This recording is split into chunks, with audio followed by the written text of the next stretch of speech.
we will open up the floor for questions for Coach. Right here over to the right, Austin Ward, Rivals 97.1. Ryan, I know it's a four-quarter game, so you do get credit for figuring out Iowa later on, but what did you think about the offensive execution there for, I don't know, quarter and a half, 2 quarters, especially in the red zone? Yeah, interesting game when you start off with so many balls and plus territory there. You know, you look at the end of the game, where the score could even be different, you know. But, you know, Iowa does a very, very good job up front, and, you know, they take away so many things in the middle and force you to really, you know, throw the ball. And, you know, we didn't do as good of a job executing, running the ball early on, but we knew that it was going to take time to crack. It's just the way they are. And so I thought we played really, you know, good football there in the second half, got a good balance going a little bit. But, I mean, that kind of goes back to what we're talking about, you know, is when someone's going to stop one thing, you got to be able to do the other. And I would have liked to definitely execute it better on offense early in the game, but I think the story's about the defense and how well they played. But good to finally pull away there in the second half. Over to the left, Stephen Means, Cleveland.com. Ryan, it looked like Jackson tweaked something there, and then we didn't see him come back in the game. Just any updates you have on his Yeah, he was on a pitch count today, and then once he got to a certain number there, we decided to shut him down. Over here to the right, Dylan Davis, Delaware the Gazette. For an offense that's been humming along like it has, is there something to be said for winning a game like this, where you just kind of had to grind and keep at it, and finally things start opening up? Is there? Yeah, that's it. I mean, that's I guess not what we're used to here, but that's the reality of it. And you know, certainly the fact that there was 56 points on the board, a big part of that was the defense today. But you know, when you're playing against a really good defense, a top 10 defense, it's not just going to happen all at once. You know, it's not going to be fireworks every series. But you know, I give Noah credit. We were able to put points on the board and keep that momentum going, and we felt like our defense was playing well, and we felt like if we had scored, you know, a few of those touchdowns down there in the red zone, it would have been a different first half. But that's okay. A lot to learn from there and grow. Over to the left, Dan Hope, 11 Warriors. Yeah, Ryan, it seemed like Zach Harrison came out with a lot of energy today. Is that something you noticed too? And just what do you make of the way that he played today? Yeah, I think he was one of a few guys who played with that type of energy. I thought Zach's playing some of his best football right now, and our defensive line, you know, they're playing with an edge. I think you can feel it out there. You can see how fast they're playing. But Zach has really come along. He's practiced really well. I thought his leadership's been good, and I think you guys would agree he's probably playing his best football right now. Over to the right, Bill Landis, Rivals. Ryan, you guys had to burn a couple timeouts down in the short red area on offense. Just in those moments, what's happening? Like, what are you seeing? And then when you're on the sideline talking it out, what are those conversations like, and what did you think of the execution coming out of those moments? Well, you know, I get frustrated with myself first because you know, there's just so many scenarios you try to go through down there, and we had a bunch of at-bats down there, and it's hard. They do an excellent job in the red zone. Historically, they've done a great job. And, you know, you try to get exactly the right call based on the hash, based on where it is. And certainly in the first half, you know, I think sometimes those timeouts are a little overrated because, you know, typically you don't need them as much as you do in the second half. So when you're down in the red zone, if you have the right play, good. If you don't, I think historically you know, we've decided to take timeouts if we didn't feel like we didn't have a really good look there. One in particular, we had a good play up. It wasn't the look we expected. There was a guy coming off the edge, and we knew we had a bad play called, so we got out of it. Another time, you know, we just wanted to think about it a little bit more. Another time, Jackson, I think the ball was on the ground maybe, and there was a pile up on the ground. And, you know, they rewound the clock at 25, but it went really fast. And so by the time they got it, we looked up, it was like at 12 seconds, and I just didn't feel like at that time we wanted to run a play that wasn't a good play. And, you know, my fault, but I always, you know, in those moments, I know how important those moments are. We know how important those moments are. We always want to get them, you know, on the right call. We work so hard for that, you know, that, and so mostly I just get frustrated with myself. Over to the left, Bill Rabinowitz, Columbus Dispatch. Ryan, by his standards, CJ had a so-so first half, then he throws the pick on the first play of the second half. Then he got it together. I think it was 8 straight completions, 4 touchdowns. What clicked for him in the second half? I think we just had to get into a rhythm on offense, and when you game plan, you know, you pretty much start your mindset on the minus 25, somewhere in there, and then you have plays that you work, and then you kind of get yourself into the red zone. And it was weird because we were kind of in plus territory all day early on. It just never got into a rhythm of just kind of throwing things, and because the field was getting a little compressed. And I think you saw when we had to move the ball down the field, we were a little bit better, and he got into a rhythm that way. That's probably the only way I could describe why that was. But, yeah, I mean, they're very, very good. They get their hands on balls. We had the one sack fumble early on. But we overcame it, and we kept pushing through. And we know that when we're playing against good defenses, things like that happen. But we can't continue to let those things happen. We got to learn from them and grow. But I think it was healthy for us to get a good challenge today. Over to the right, Spencer Holbrook, Lettermen Row. Ryan, the Iowa offense is what it is, but is there something to be said for your defense to be able to do what good defenses do against an offense like this? Yeah. I mean, started right from the get-go, and I thought we were aggressive. I thought Jim called a great game, but the guys played well. They ran to the ball, created turnovers, played hard, played physical, and didn't let up the whole game. And I think we had 6 turnovers and at least a couple fourth down stops. So, when we can play like that, it's great. So we've got to learn what we did well and figure out what we need to improve on. And we know we got a big challenge next week going to State College. Fourth row middle in the left, Rob Aller, Columbus Dispatch. Ryan, back to Zach for a minute. Here's a kid who's a local kid. He comes in, a lot of pressure, playing in the shadow of the Bosas, Chase. Is this just one of these situations you always talk about, everyone has their own journey? How proud are you of him to get through that, fight through that? Very. It started with recruiting. Zach was one of the first recruits, for me. And Larry, we went into the home, and I'll tell a quick funny story about that. Wasn't sure how it was going to go in recruiting. I just been named the head coach, and Larry and I went into the home, and Tracy and the family were there, and went through the home visit, and I gave him a Buckeye at the end, and I said, "This is a Buckeye. I want you to have this." And he says, looks at me, looks at it. He says, "Buckeyes are poisonous, Coach." And I said, I walked out. I said, "Larry, we ain't getting Zach." And about a week later, Larry comes in. I remember where I was because it was very important for us because Zach was highly recruited. He was a local kid, Olentangy Orange, obviously a tremendous talent and a great culture fit for us. And Larry walks in. He says, "Zach's going to be a Buckeye." He got him on the phone, and he committed, and that was a big deal for us. And he came in highly recruited. But when you look at Zach, he's got long levers. He's really tall, and he's had to grow into the position and grow into his body, and that doesn't just happen. It takes time. And I know everybody wants him to come in and be an All-American as a freshman, but everybody, like you said, has their own journey, and he's been on that journey. And I think he's made a lot of sacrifices. He's worked through some tough times, and you're seeing the best version of him right now. We're going to go just a few more because we got players starting to come up over here to the right. Justin Holbrook, WCMH. What did you see from Jordan Hancock, his first game back, especially with Cam Brown out today? Yeah, I saw a good week of practice and then made a few plays, and he does a really good job of playing the ball, and excited to get that game under his belt so that we can build on that moving forward. Over to the left, Cameron Teague Robinson, The Athletic. Ryan, you mentioned calling some timeouts in the red zone. I mean, you guys have been really good in the red zone all year. When you look at this game, do you look at it as like, hey, we still scored even though we kicked those field goals? Or do you look at it like we need to turn those field goals into touchdowns even though we're scoring? Touchdowns. That's it. That's all we focus on. Now, when we can get field goals, certainly we need to get points, and those are important to get. But, yeah, I'm going to wish we had calls back. We're going to wish we had plays back. But the number one goal is to score touchdowns in a red zone. That's a huge part of our plan to win. We've been good in that in the past. Not as good today. Over to the right, Clay Hall, WSYX. Multiple choice. Tommy Eichenberg, he's been a great tackler today. He's a pass catcher. Mm-hmm. Do you need more from the running game as you go forward? That was a concern late in the year last year. How about the run game? Yeah. Oh, yeah. We'll have to look and see what we did well, but what we need to improve on, and where we need to, tighten up, and kind of evaluate it from there. Certainly the numbers don't look great, but there were some good things, and I think there was a sack, right? So, I mean, that may have affected that, on the fumble.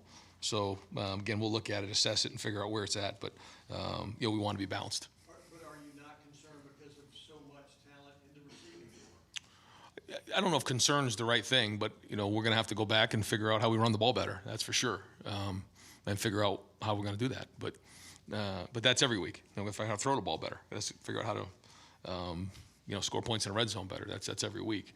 But to say I'm concerned, I wouldn't say that. But we're going to need better play moving forward. Over to the left, last one on the left, Pat Murphy, 24/7 Sports. Ryan, you touched on some of the turnovers. Early in the year, you guys weren't getting those. You've now gotten them pretty consecutively, and then obviously the big breakout today. How important is to have that start rolling as you get into this late stretch of the season here? Yeah, it's very important. And like you said, the challenges are going to get bigger and bigger. And so, we need, we need balance across the board. We need complementary football. We need special teams. We need everything. We need all of the above. But again, this is a very good team coming in here. They played a team up north really well. It was 20-7 in the fourth quarter.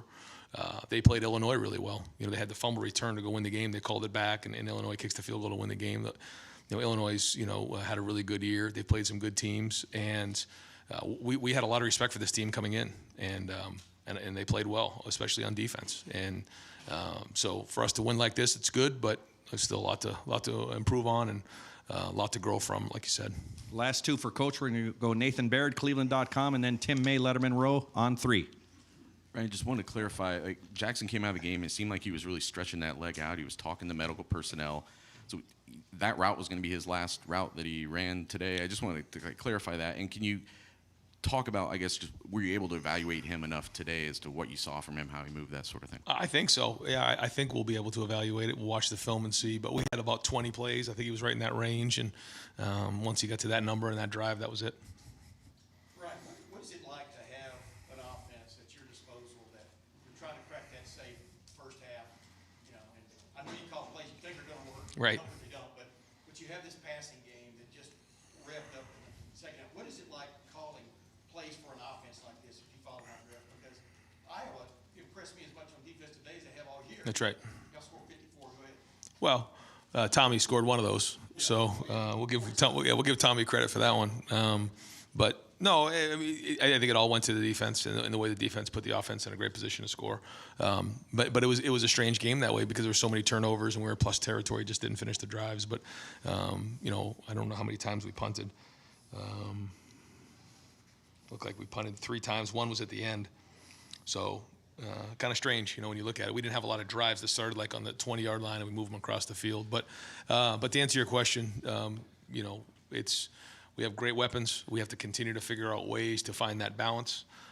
We got to continue to practice well so that we can execute well because these plays and these matchup games are going to become more and more important. And so the margin for error is going to be tinier and tiny. But you always feel there's something on that sheet that's going to work eventually. Is that the way you personally go into a game like this? That something on that play sheet's going to work?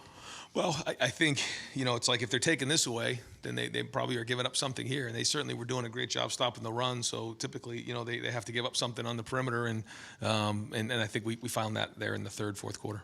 Great. Coach, thank you very much. Okay, thank you. All right, folks, we're going to bring in C.J. Stroud at the main podium. I'm going to put at the back tables Tanner McAllister, Emeka Abuka, Zach Harrison.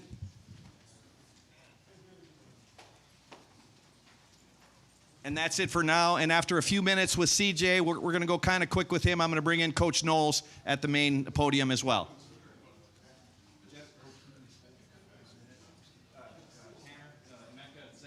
If you guys can grab a table in the back. It's going to be quick. No, you good. Okay. We'll open up questions for CJ of Lettermen Row on 3. CJ, it seemed like a rough start for you guys offensively from a continuity standpoint, but once you got it going. The seam route to Emeka really kind of turned it on. Just what's your recollection of all that? And when you got hot, what did it feel like out there? Yeah, first and foremost, I just want to give all glory and praise to my Lord and Savior, Jesus Christ. It's amazing just to see our fans coming out in all red and just having fun out there. My brothers playing in front of 104,000 is a blessing, so I just got to start with that. But, the first half was kind of weird. I mean, it's tough starting with the ball at like the 30, 40, you know what I'm saying? And it's hard to build a rhythm right there. First half, we just got to execute better. It's good to get that under our belt, though, man, because, the second half of the season is very tough, and you can have games like that where you're not really clicking early on, and you got to get it going. So once we got it going, I feel like we became the dynamic offense that we know. Was there a sense of electricity from that point on from you? It just felt like we were back, you know what I'm saying? We got our little swagger back, and felt like we were just clicking again. So, you only take 3-4 bad plays out of the first half, and then my interception, which I count as a bad play. you take those plays away. I mean, at the end of the day, I think we had a decent day. Iowa's defense is really good, though. Over to the left, Bill Rabinowitz, Columbus Dispatch. Hey, CJ. How good will it be down the stretch for you to have faced a defense like Iowa's? It's good, especially coming off a bye week. It's hard to go against a veteran defense straight out of a bye. Just getting that rust off from that rest that you get, and then not playing in a week and a half is kind of tough. So it felt good to be back out there again, and we got a lot of good looks from them on them playing physical. And I think up front they did a really good job. Of course, we got to clean some things up on every single part, on my part and my O-line and things like that. So once we do that, man, I feel like we'll be just fine. Over here to the right, Nathan Baird, Cleveland.com. I had asked you earlier in the week about just kind of what you expected from Iowa's coverages today. What did you end up seeing? Was it different than what you had expected, different than you had seen before, and how difficult were they to read today? No, they were running a lot of the things that we thought they were. A little more one high, a little more cover three. But we kind of watched them against a couple other teams that threw the ball a lot, and that's what they were doing. So we anticipated that, and I mean, we were just off a little bit. It wasn't like they were controlling us. I mean, at the end of the day, I think we have a offense to where we can run the ball dynamically and throw the ball. So if we can just get that going better.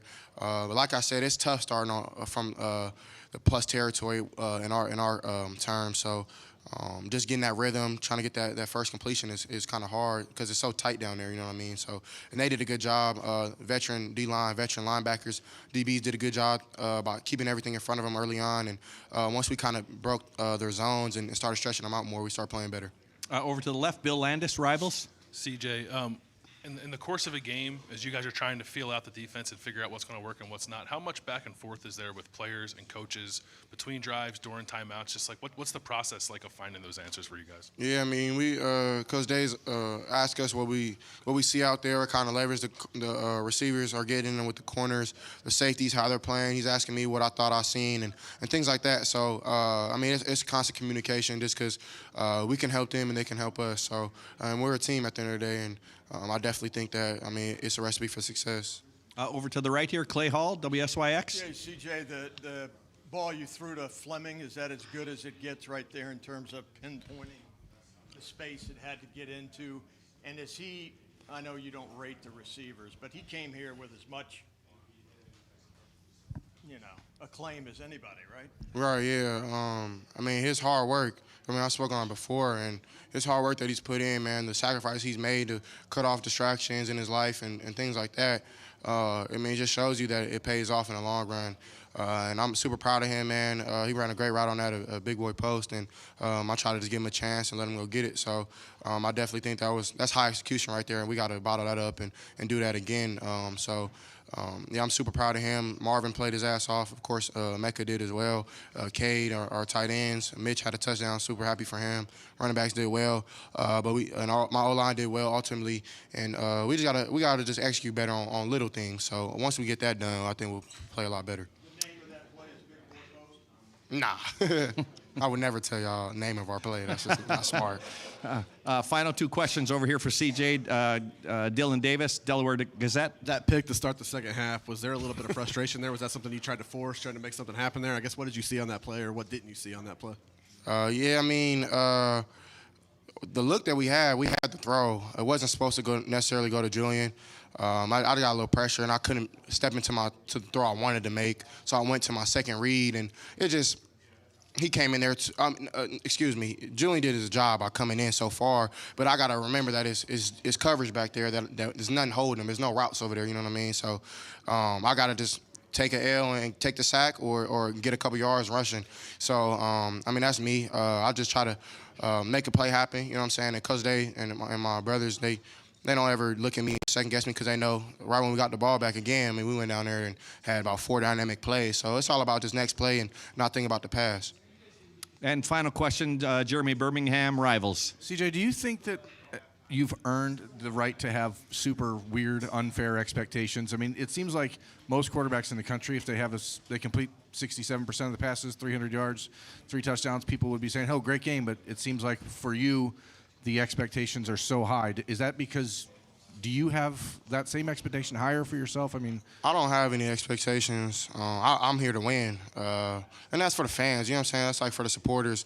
That's for them to marry up and think about all the crazy things that we're supposed to do. This is football, man. Like, Iowa is not coming in here to play, like, to give us anything. We got to go take it. So, and I think I told y'all that earlier in the week, is like they're not just gonna back up and just give us what we want with like short passes. They're gonna challenge us, and that's what they did. So, credit to them, but credit to our defense as well, man. Like, our defense, they played their butts off, and I'm super happy for every single one of them. And I don't really, like I said, I don't have any expectations though. I'm here to win games, and if that means that I don't hold up to what everybody else think, then so be it. But I think I played well. You take away 2 bad throws and maybe 3, and everybody's gonna be different. You know what I'm saying? So you can't ride the highs, you can't ride the lows. You gotta stay steady head and listen to what's in your huddle. You know what I'm saying? So I think that's what I'm on.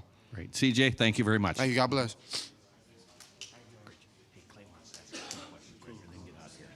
All right, folks, we're gonna bring in Coach Knowles here at the main podium, and I'm gonna send Tommy Eichenberg to the open table in the back.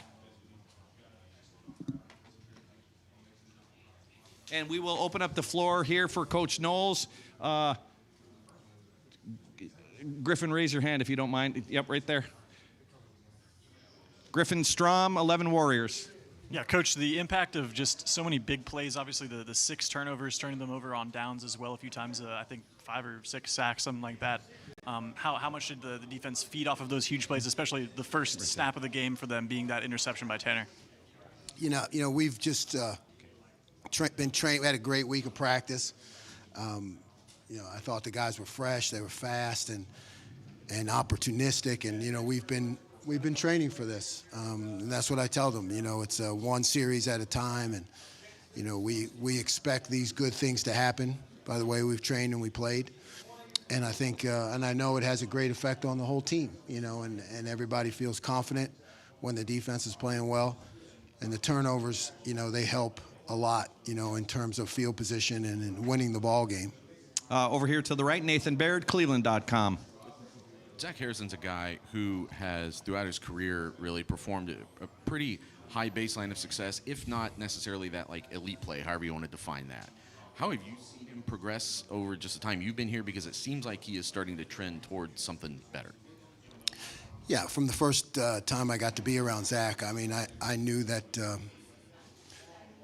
in my mind he was an elite player. I mean, he has great speed, you know, tremendous you know, arm length and the ability to lock out blockers, and his pass rush is really, he has some distinct moves that he uses, you know. So I did not look much at last year when I got here, and really just tried to get a feel for the guys as they were. And Zach has been performing, you know, every week on tape, you know, so it's good to see him, you know, starting to get more play, make a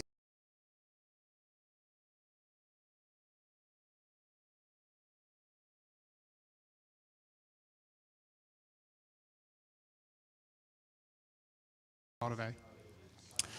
You know, I liked, again, it continues to me to be our run fits, right? The ability to stop the run comes first. Until that last play with the 2s, I thought all of our fits were strong. You know, we're in the right place. We're able to do some things with multiplicity, and guys understand, they know where the ball's going to go, and they show up. So it starts there with the run fits to me. And then I thought some of our disguises were better. You know, some of our reads on routes, you know, as you saw, that result in interceptions. So I like the way our back end is getting a feel for the different coverages that we implement. Over to the right, Austin Ward, Rivals, 97.1 The Fan. Jim, you've been there for all of Tanner's development. At what point in his career did you feel like more often than not he would be in the right spot like he seemed to be today for a couple key ones? Yeah, he's always been a very heads-up player, always very coachable in terms of understanding the game plan and the scheme we're going to face. But, you know, I saw him really take off last year in terms of playing with the confidence, because it takes a lot of confidence to do some of the things that he does. And then the fact that he came here just showed me he wanted to even elevate his game even more. And, and it's great to see him making plays. He understands the scheme, and he knows what to do, and he's talented. Second row right, Joey Kaufman, Columbus Dispatch. Jim, what did you make of your corners today? You got Jordan Hancock back for the first time. Cam Brown didn't start. J.K. got the start in his, or Cam was out. J.K. started in his place. But what did you think of those guys? Yeah, I mean, they looked fine to me. I don't think we got tested very often on the edges or downfield, but they were competing the whole game, and I just think it's good to get Jordan back in. He was really on a pitch count type of thing, where we didn't want to get him too many reps as we bring him back. But I think he changes things and just adds to the competition and gives us a lot more depth. And I think the other guys play a lot freer too when he's around. Over here to the right, Spencer Holbrook, Lettermen Row. Jim, you guys weren't playing the best offense in the country, but it seems like you guys took care of business. Only gave up 3 points. Is there something to be said for a defense to be able to take care of business when you know the opponent doesn't have the best offense? And do you feel like you guys did that today? Yeah, we don't discriminate. It's whoever you're going up against. That's who you have to stop. So it is definitely a mentality that I've been preaching to the guys, and they're buying in. It doesn't matter what the score is, who we're playing. Are we going to operate with the mentality of going out there and stopping them every time? So, if we're playing with that kind of mentality, and their offense is struggling, you see us rise up. And the time's going to come when we're going to need that mentality when the game is close. Over here to the right, Cameron Teague Robinson, The Athletic. Jim, I apologize if you've been asked this, but it seemed like you played 3 linebackers at times, maybe a little more today than you did in the past. Just thoughts on why that was, and then how you thought Cody Simon played as that third linebacker for you guys. Yeah, I thought Cody did very well. We've been planning for this. We have to morph the defense when it gets into big personnel and multiple tight ends and fullbacks. And Cody is the guy. He's earned that right by how he's practiced. It was good to see him get a significant role because I think he can add a lot to the defense when we face those kind of teams. And final questions for Coach Knowles, front row right here. Tim May, Lettermen Row on 3. Hey, Coach Knowles, how good do you feel for Tanner McAllister? He follows you from Oklahoma State to here. Obviously, 2 picks today, huge, et cetera. And just, is there a sense also that this defense has sort of developed that identity you want? I mean, he was talking about that a little bit a while ago, that you come in against a team like this, you got to shut them down because everybody else has, so to speak. But go ahead. Yeah, no, Tanner's like a son to me. These guys, you become very close to these guys. So to see him, take the challenge, right? There's nothing easy about coming to the Ohio State and him, earning and proving himself all over again. And, it's always good to see someone succeed who you care about, and who's put himself on the line. And he's invested a lot in me by coming here. Yeah, and like you said, the identity, the mentality of getting stops, third down, not giving up explosive plays, getting negative yardage plays, being aggressive. I mean, I think we saw that take a step today. I'm hopeful in terms of the defense continuing to dictate the terms of the game. That's the mentality that we want to have. Great. Coach, thank you very much.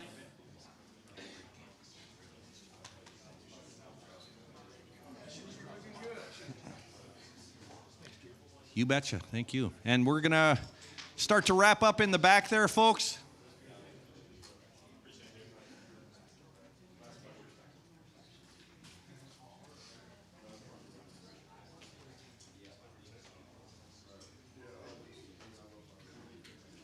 Special thanks to our electronics man, Keith Frisch. Thank you, Keith. Excellent job of mixing. Yes. Great job. Okay. Hey, Wednesday. I'm talking about versus Rutgers. No. That makes sense. Because the ball ended okay, in what front about of the line. the quarterback had the ball? I know, and you knocked it out 3 yards behind the line of scrimmage. Yeah. And it was a strip sack until it rolled and was recovered in front of So it. what I need you to do, right, is pull your little Jerry I strips. did. I And just take a little Sharpie, cover it up on a little stat sheet, and put 2 strips next to it. I hear you. Help me out, man. Great job. Great job.